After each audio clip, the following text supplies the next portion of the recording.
Le larron, cœur, maraudeur, étranger, malheureux, malhabile, voleur, voleur, que ne demandais-tu ces fruits? Mais puisque tu as faim, que tu es en exil, il pleure, il est barbare et bon. Pardonnez-lui. Larron. Je confesse le vol des fruits doux, des fruits mûrs, mais ce n'est pas l'exil que je viens simuler, et sachez que j'attends de moyennes tortures injustes si je rends tout ce que j'ai volé. Vieillard, issu de l'écume des mers comme Aphrodite, sois docile, puisque tu es beau naufragé. Vois, les sages te font des gestes socratiques, vous parlerez d'amour quand il aura mangé. Cœur, maraudeur étranger, malhabile et malade, ton père fut un sphinx et ta mère une nuit, qui charma de lueurs acinthes et les Cyclades. As-tu faim d'avoir faim quand tu volas les fruits? Larron, possesseur de fruits mûrs, que dirais-je aux insultes? Ouïr ta voix ligure en nenni, ô maman, puisqu'ils n'eurent enfin la pubère et l'adulte, de prétexte sinon de s'aimer nuitamment. Il y avait des fruits tout ronds comme des âmes, et des amandes de pommes de pin jonchaient votre jardin marin, où j'ai laissé mes rames et mon couteau punique au pied de ce péché.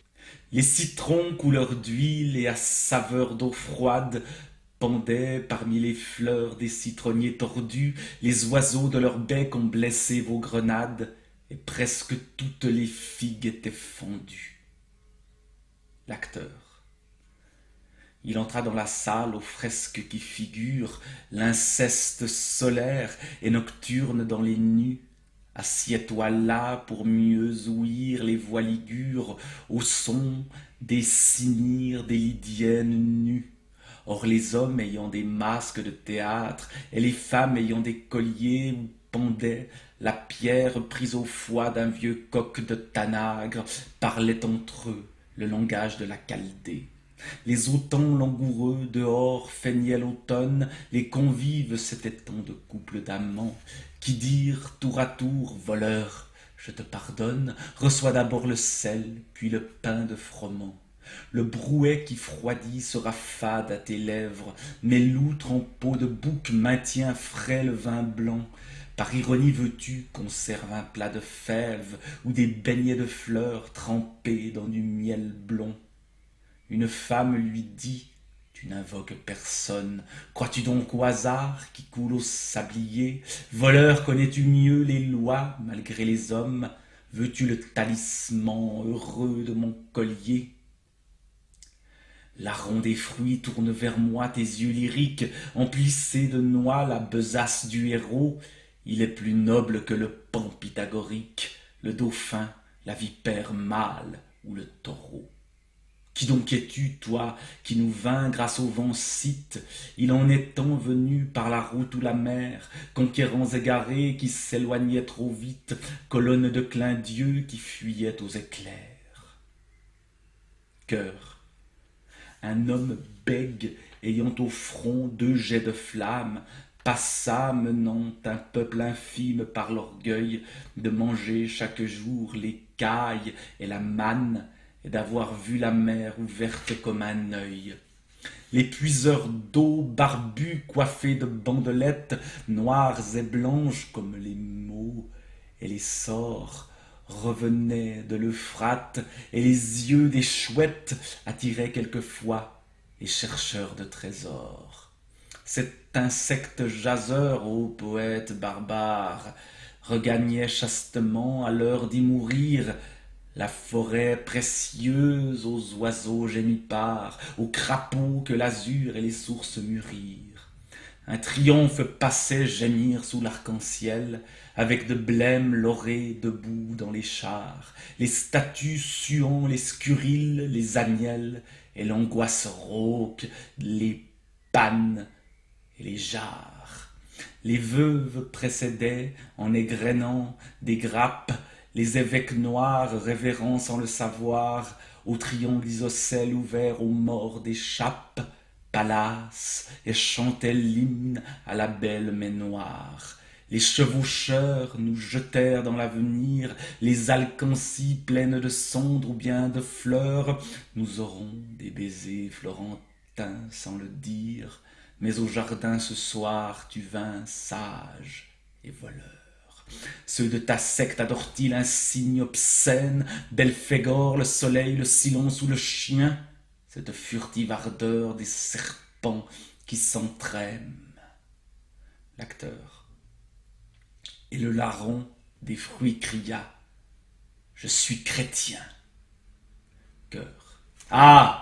Ah, les colliers teinteront, chéreront les masques, va-t'en contre le feu, l'ombre prévaut. Ah! Ah, le larron de gauche dans la bourrasque rira de toi comme hennissent les chevaux. Femme. Larron des fruits, tourne vers moi tes yeux lyriques, emplissez de noix la besace du héros, il est plus noble que le pont pythagorique, le dauphin, la vipère mâle ou le taureau. Chœur. Ah! Ah! Nous secourrons toute la nuit les sistres, la voix ligure, était-ce donc un talisman? Et si tu n'es pas de droite, tu es sinistre, comme une tache grise ou le pressentiment.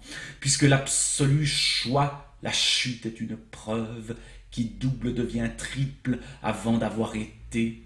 Nous avouons que les grossesses nous émeuvent, les ventres pourront seuls nier la zéité. Vois, les vases sont pleins d'humides fleurs morales. Va-t'en, mais dénudé, puisque tout est à nous. Ouïe du cœur des vents les cadences plagales, et prends l'arc pour tuer l'unicorne ou le gnou.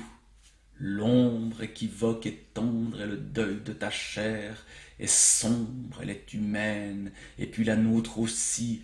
Va-t'en, le crépuscule a des lueurs légères, et puis aucun de nous ne croirait tes récits. Il brillait et attirait comme la panthore. Que n'avait-il la voix ou les jupes d'Orphée?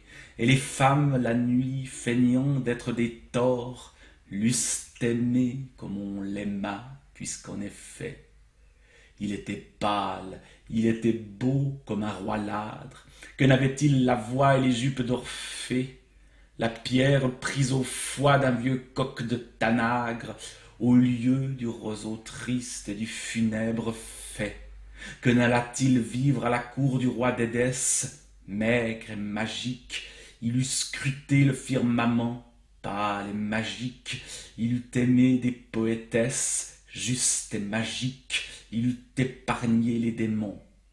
Va-t'en errer, crédule et roux, avec ton ombre, soit. La triade est mâle et tu es vierge et froid. Le tact est relatif, mais la vue est oblongue. Tu n'as de signe que le signe de la croix.